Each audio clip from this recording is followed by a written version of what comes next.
Hello students, Harry tutors में आपका स्वागत है। तो आज हम क्लास 10 का चैप्टर नंबर 5 एक्सरसाइज 5.1 सॉल्व करने की कोशिश कर रहे हैं। ठीक है, तो देखिए ये क्वेश्चन है, चैप्टर का नाम एपी है यानी अर्थमेटिक प्रोग्रेशन। और मैंने आपको पहले बता ही दिया है कि व्हाट इज अर्थमेटिक प्रोग्रेशन, और उसमें से बेसिक्स जो है वो भी आपको बता दिए हैं कि फर्स्ट टर्म क्या होता है, एपी क्या होती है, लास्ट टर्म क्या होती है, और डिफरेंस किसको बोलते हैं, कॉमन डिफरेंस किसको बोलते हैं, वो सब हमने कर ही लिया है। ठीक है, तो ये क्वेश्चन पे चलते हैं हम सीधा directly. The taxi fare after each kilometre when the fair is ₹15।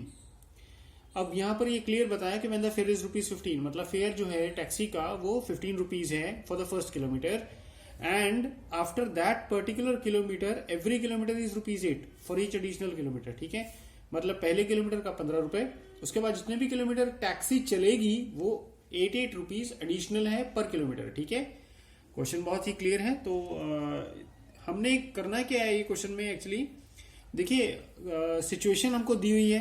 Situation का हमने बताना है कि क्या ये एपी यानी अर्थमेटिक प्रोग्रेशन इससे कंडीशन से बनती है, और अगर बनती है तो क्यों और कैसे बनती है, उसका रीजन देना है। ठीक है, तो सबसे पहले हम ये चेक कर लेते हैं कि ये एपी बनती है या नहीं बनती है। तो हम यहां पर क्या करेंगे, it is given that it is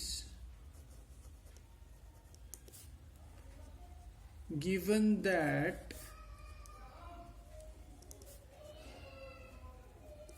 taxi fare for first kilometer कितनी है, ₹15। ठीक है, देन उसके बाद जितनी भी टैक्सी चलती है, taxi fare for up to 2 kilometre. अगर टैक्सी 2 किलोमीटर चलती है तो कितना फेयर होगा, देखो फर्स्ट किलोमीटर का तो 15 है, उसके बाद एडिशनल गिवन है ना ₹8, तो हमने ऐसे ही करना है 15 प्लस 8 ₹23। ठीक है, ये ₹23 हो गया। अब ऐसे ही हमने सारे करने हैं, taxi fare for up to 3 kilometres कितना होगा, 3 किलोमीटर है, इसका मतलब है 1 बेसिक है और बाकी के 2 जो किलोमीटर है दोज आर एडिशनल। तो 15 प्लस 8 प्लस 8, 2 किलोमीटर एडिशनल है तो 2 बार 8 ऐड होगा, तो 15 और ये 16 ₹31 हो गया इसका। ठीक है, अब एक आध और देख लेते हैं, उसके बाद हम इसको सीक्वेंस में लगाएंगे। ठीक है, फॉर अप टू 4 किलोमीटर। अब 4 किलोमीटर है, इसका मतलब 1 प्लस 3, 1 किलोमीटर फर्स्ट किलोमीटर तो यही हो गया फिक्स 15, उसके बाद 8 कितने हैं, 3 टाइम्स आएंगे ये। अब ये हो गया 39, ये फेयर कितना हो गया, ₹39। ठीक है, अब इसको हमने सीक्वेंस में लिखना है। Now let's arrange these values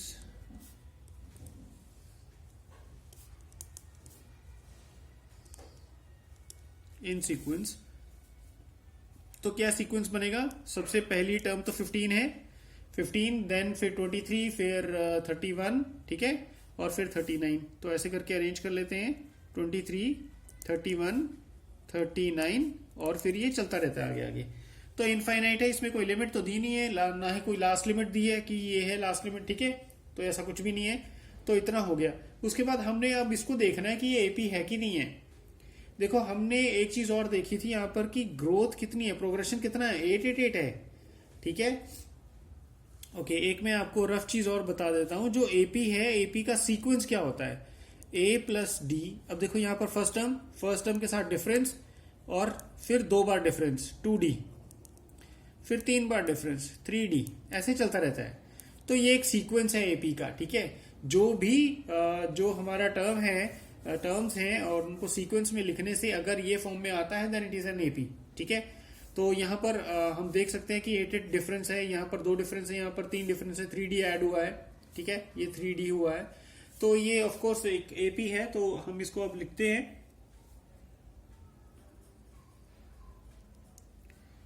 clearly as we observe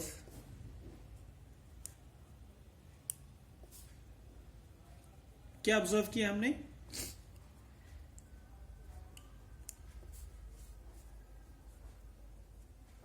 the sequence here forms an AP form करता है, ठीक है।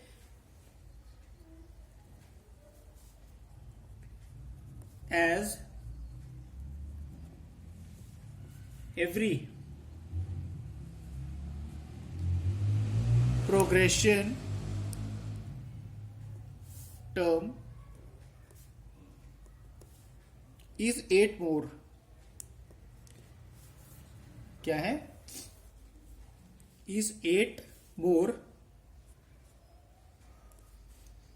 than its preceding term।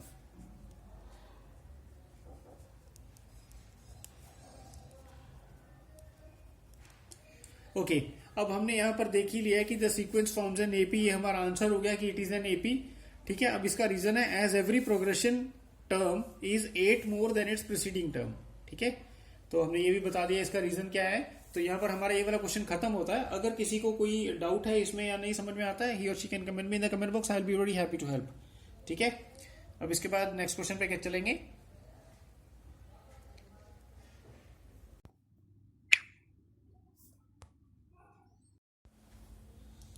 Hello students अब हम एपी का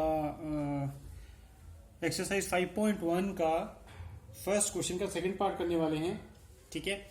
अब इस क्वेश्चन को पहले अंडरस्टैंड कर लेते हैं कि व्हाट द क्वेश्चन सेज। अब जो क्वेश्चन है वो कह रहा है कि amount of air present in a cylinder. अब एक कोई सिलेंडर है उसमें एयर प्रेजेंट है, ठीक है। When a vacuum pump removes 1/4 of the air remaining in the cylinder at a time. Okay ये एक कंडीशन गिवन है, तो हमें इसकी एपी फॉर्म करने की करनी है, प्रोसेस करना है कि एपी बन जाए। और अगर एपी बनती है या नहीं बनती है तो उसका रीजन हमें बताना है कि वाई, ठीक है। तो इस क्वेश्चन को अंडरस्टैंड करने के लिए देखो यहां पर ना स्टूडेंट्स अक्सर कंफ्यूज हो जाते हैं, ठीक है। तो मैं इसके लिए आपको सबसे पहले क्लियर कर देता हूं कि ये एक सिलेंडर है, this is a cylinder, right. अब इसके हम क्या करते हैं 1 2 3 4 पार्ट्स हमने कर लिए, ठीक है। अब देखिए यहां पर ये जो है it is a complete cylinder and the complete volume क्या है, कंप्लीट वॉल्यूम, ठीक है। ओके सिलेंडर में इतना वॉल्यूम प्रेजेंट है। अब उसमें से क्या कर रहा है, जो वैक्यूम पंप है वो एवरी स्ट्रोक में 1/4 ऑफ द एयर रिमेनिंग निकाल रहा है। अब देखिए इसके 1/4, इसका 1/4 क्या होगा, ये वाला। अब ये उसने एयर क्या कर लिया, ये एयर उसने निकाल ली पहली बार, एक बार में एक स्ट्रोक में उसने ये एयर निकाल ली।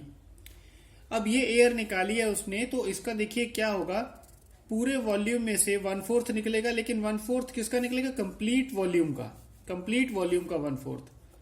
तो ये पहली स्ट्रोक में निकल रहा है, ठीक। अब ये क्या होगा, ये देखिए अगर ये एक कंप्लीट वॉल्यूम कोई एक चीज है तो इसी का 1/4, ठीक है।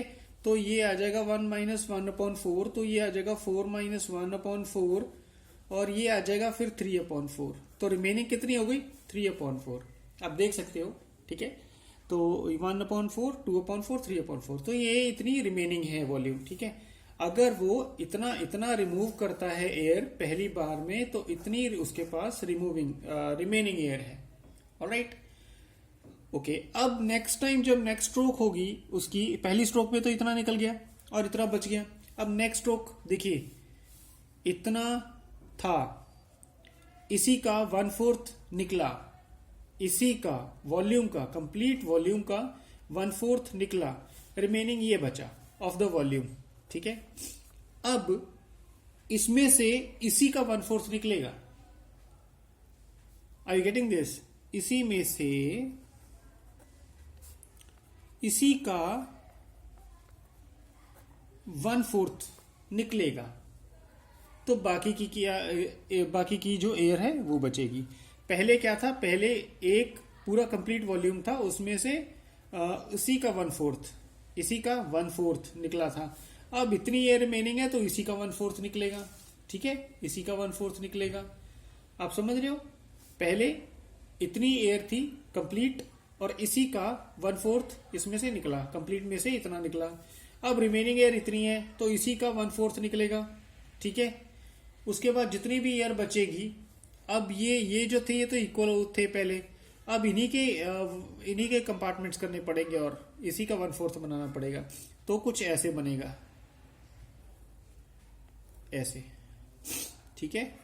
ये 1 2 3 और 4, तो ये निकलेगा। तो इसका फॉर्मूला ये है, ठीक है। उसके बाद कितनी बचेगी, उसके बाद जितनी भी बचेगी उसका 1/4। तो ये इस सीक्वेंस में क्वेश्चन चलता है, ठीक है। तो ये तो था बेसिक। अब मैं आपको ये समझा देता हूं कि हम डिटेल में करते हैं इसको। तो सबसे पहले तो हम अज्यूम करेंगे, let the initial volume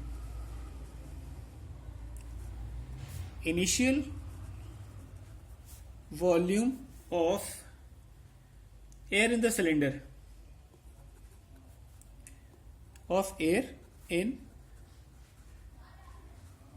cylinder is equal to V, ठीक है। तो V हमारे पास क्या है, पूरी इनिशियल वेलोसिटी है, वॉल्यूम है of the air, right, not velocity, volume of the air in a cylinder.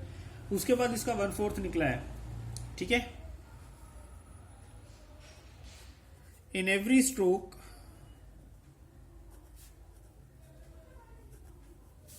it removes 1/4 of remaining air,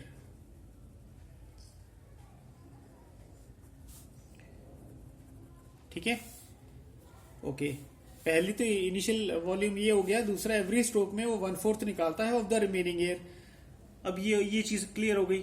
अब उसके बाद क्या करना है, जैसे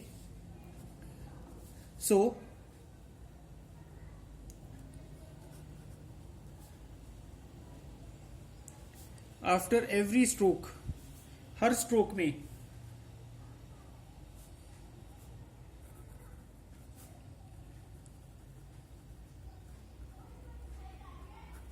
रिमेनिंग एयर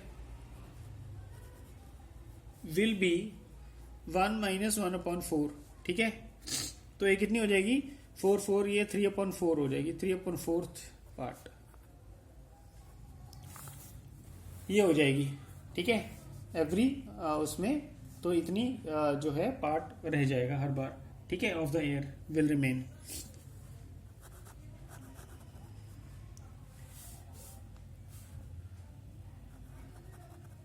ओके,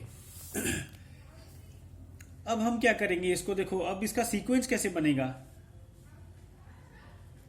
देयरफॉर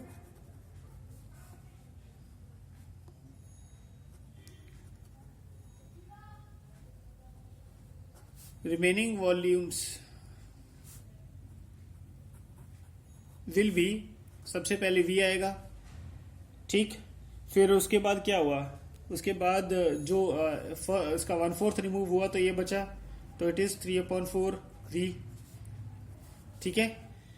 अब उसके बाद क्या होगा, उसके बाद देखो ये 3/4 पार्ट हर बार हो रहा है। तो अब यहां पर जो टर्म आएगी वो क्या होगी, 3/4 इंटू 3/4, क्योंकि ये बच रहा था इसी का फिर 3/4। तो ये 3/4 स्क्वायर ले लेंगे इसको, तो 3/4 स्क्वायर V, ठीक है, ये बच रहा है। उसके बाद ये एक बार और 3/4 इनमें इसमें मल्टीप्लाई हो जाएगा, तो ये क्यूब आ जाएगा, ठीक है। उसके बाद एक और बच रहा है, तो ये ऐसे आ जाएगा, and the process goes on till the air is finished up, ठीक है। तो ये हो गया इसका सीक्वेंस, ठीक है। अब हम क्या कहेंगे इसका, देखो इसमें हम ये तो क्लियरली दिख ही रहा है कि इनका डिफरेंस जो है वो सेम नहीं है, ठीक है।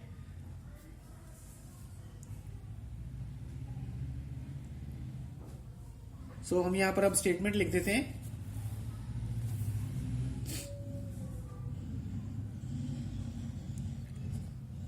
सो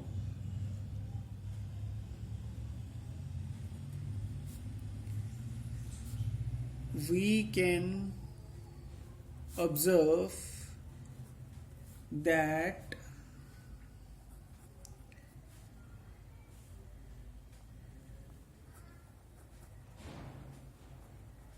following terms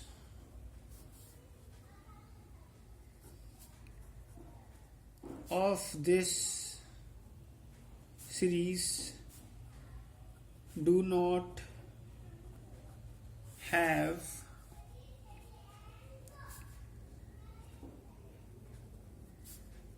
same difference.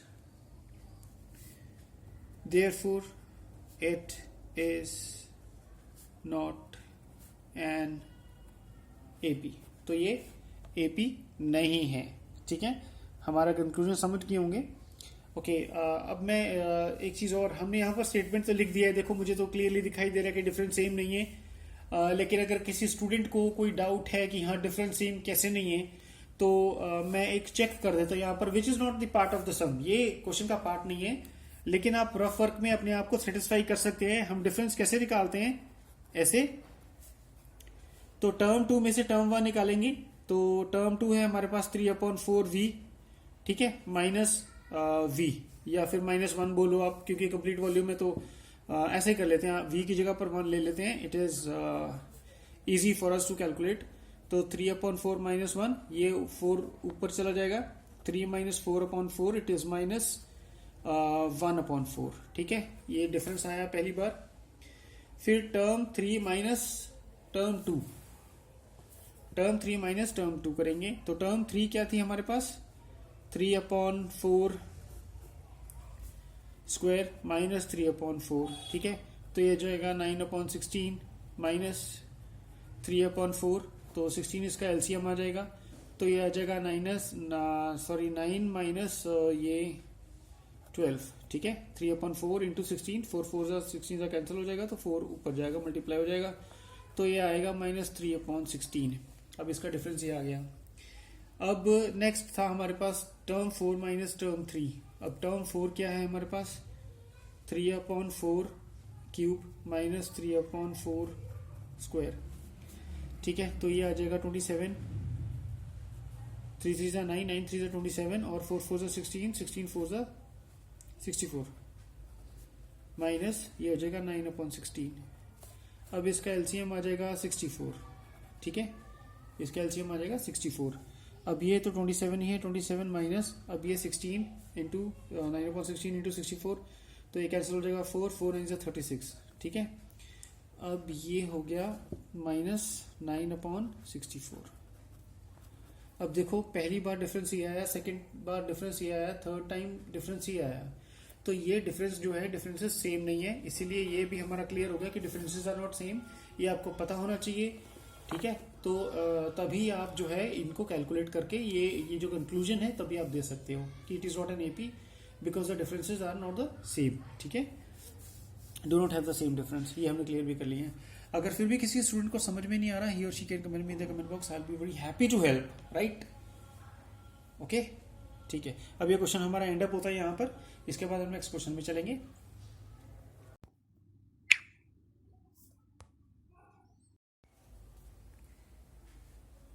Okay students, तो हमारा नेक्स्ट क्वेश्चन रेडी है. क्वेश्चन क्या कह रहा है? The question says that the cost of digging a well after every metre of digging. अब इसका कॉस्ट क्या है? It cost ₹150 for the first metre. Okay, मान लो कोई भी वेल है. ठीक है, उसको डिग किया जा रहा है, उसको खोदना है. ठीक है, डिग. ओके, अब यहां पर मान लो फर्स्ट मीटर हो रहा है, तो इसका तो 150 है. फर्दर जितने भी होंगे वो 50 50 50 50 ऐड किए जाएंगे. ठीक है, तो दिस इज द प्रोसेस. अब हमको ये इसकी भी सिचुएशन की एपी बनानी है. एंड सबसे पहले एपी बनाने के लिए हमको टर्म्स चाहिए. तो टर्म्स देखते हैं. सबसे पहले तो टर्म्स क्या है. नाउ क्वेश्चन स्टार्ट कैसे करना है? As it is given cost of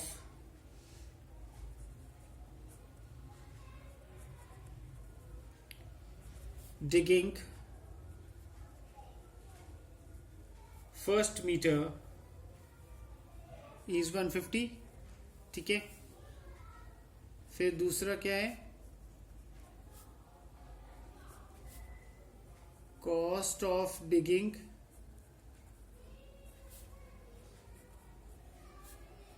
up to 2 meters पहले मीटर का प्लस एडिशनल कितना है, additional is 50 rupees, it rises by 50 rupees for the subsequent, जितने भी मीटर्स होंगे वो 50-50 ऐड होते जाएंगे इसमें। अब यहाँ पर 2 मीटर है, यानी कि वन बेसिक वाला है फर्स्ट वाला, और उसके बाद सेकेंड वाला 50 वाला है।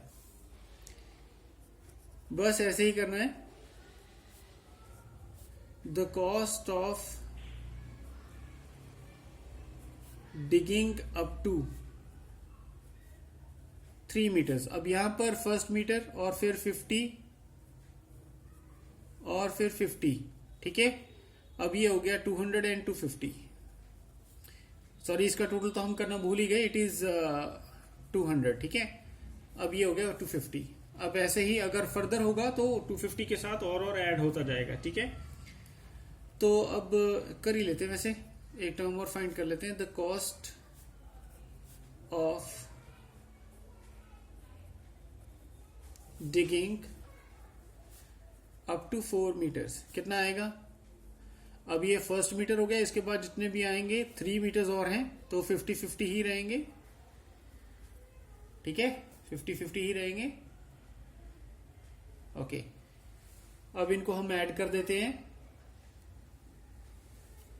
150, 200, 250, 300, तो ये हो गया, ये वाली टर्म होगी 300। Now let's arrange,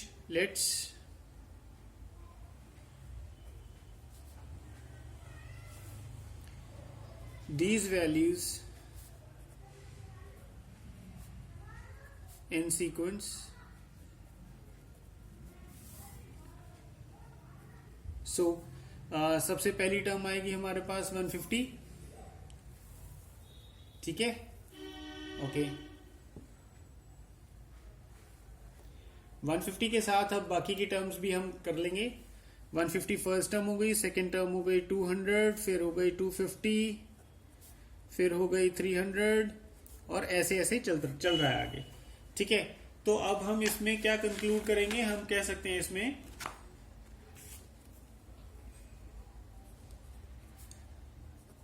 as we can observe that it forms an AP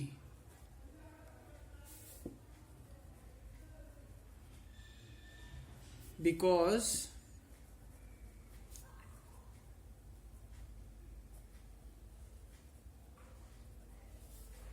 progression terms are, इसको दोबारा से लिख लेते हैं, are 50 more than their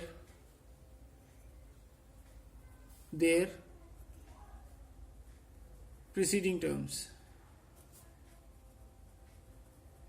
ठीक है। मतलब हर टर्म जो है, हर प्रोग्रेशन टर्म जो है वो अपनी प्रीसीडिंग टर्म से, यानी पिछली टर्म से 50 ज्यादा है।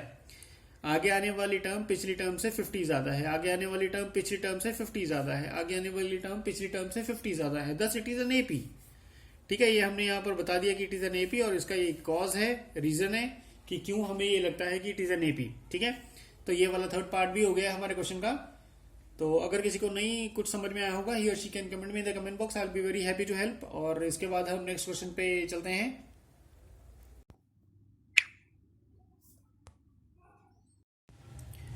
हेलो स्टूडेंट्स, हम अपना नेक्स्ट क्वेश्चन के साथ आए हैं।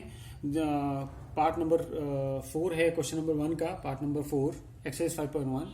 तो क्या क्वेश्चन क्या कह रहा है, द अमाउंट ऑफ मनी, क्या कह रहा है, the amount of money in the account every year.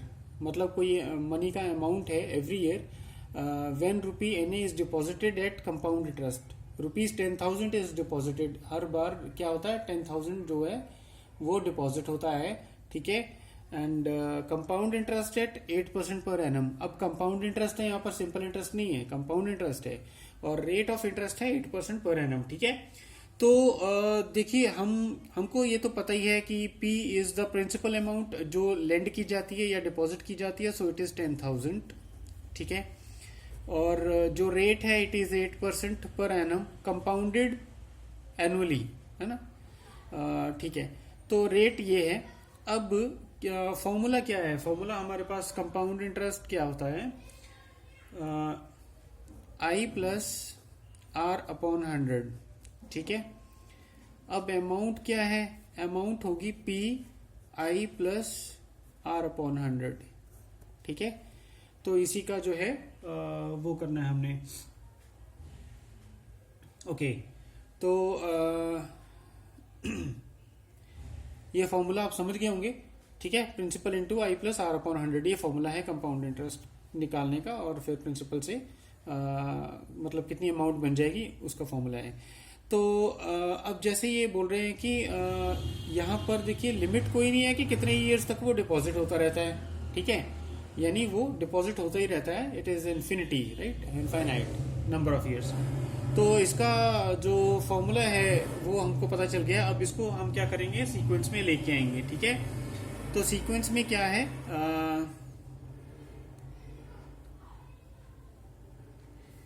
Okay, अब यहाँ पर n होता है, n मतलब नंबर ऑफ ईयर्स, ठीक है। जितने भी साल होंगे वो इससे कर लेंगे। तो सबसे पहले तो हमें सीक्वेंस में लेके आना है, therefore after every year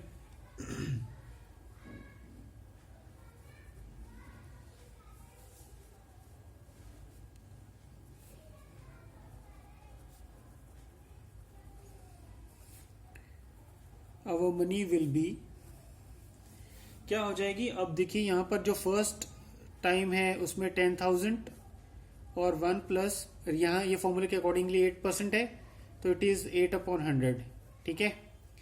8 upon 100 है। अब ये हो जाएगा, तो क्या बन जाएगा इसका? मतलब 10,000 इंटू ये 100 एंड 108, 108 अपॉन 100, ठीक है। ये बन जाएगा, ये एवरी ईयर का ये हो जाएगा। यहाँ पर नंबर ऑफ ईयर्स आ जाएंगे। नंबर ऑफ ईयर्स मतलब पहले साल 1 होगा, सेकेंड ईयर में 2 हो जाएगा, 3 हो जाएगा, ऐसे। तो इसको सीक्वेंस में अरेंज करते हैं, ठीक है। Let's arrange in sequence.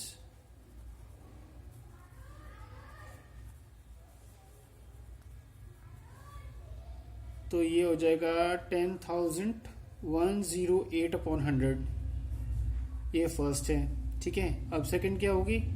10,000 108 upon 100 square. फिर थर्ड ईयर क्या होगी? 108 अपॉन 100, ये हो जाएगी, ठीक है। फिर फोर्थ ईयर क्या हो जाएगा? 108 अपॉन 100 फोर्थ ईयर हो जाएगा। ऐसे ये कंटिन्यू रहेगा, ठीक है। There is no limit for this, तो ऐसे चलता रहेगा। तो हम यहां पर कह सकते हैं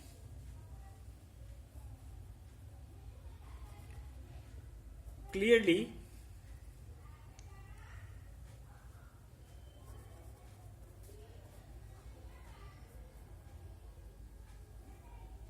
the following terms of the series do not have the same difference.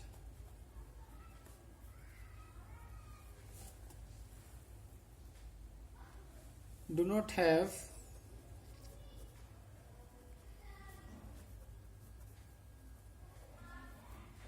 अब इनका सेम डिफरेंस नहीं है, ठीक है, क्योंकि अलग अलग है। देखो इसका 1 है। हमने पहले किया था कि यहां पर मैं आपको रफ में करके दिखा देता हूं। एपी की क्या होती है? ये कंडीशन होती है a plus 2d a plus 3d, ऐसे ऐसे, ठीक है। तो एपी ऐसे फॉर्म होती है।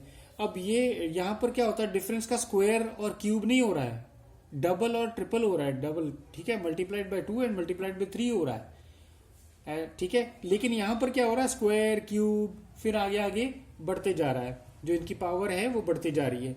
तो अगर एस फॉर्म में होता 10, फिर ये इट वॉज पॉसिबल टू से इट एन एपी, बट यहां पर ऐसा नहीं है, ठीक है। यहां पर स्क्वायर, क्यूब, आगे आगे ऐसे हो रहा है, तो it is not the form of AP, right. तो हम यहां पर लिख सकते हैं therefore it is not an AP, ठीक है। मेरे क्वेश्चन समझ में आ गया होगा आपको, ठीक है। अगर किसी को फिर भी कुछ डाउट है, जैसे हम लोग मान लो ये कैसे आया, ये स्क्वायर क्यूब कैसे आया, पावर क्यों बढ़ रही है, ऐसे फॉर्म में क्यों नहीं आया, या कोई और भी डाउट है किसी को, तो ही और she can comment me in the comment box, I will be very happy to help, right. ठीक है, और यहाँ पर ही हमारा क्वेश्चन एंड होता है, इसके बाद नेक्स्ट क्वेश्चन करेंगे। ठीक है।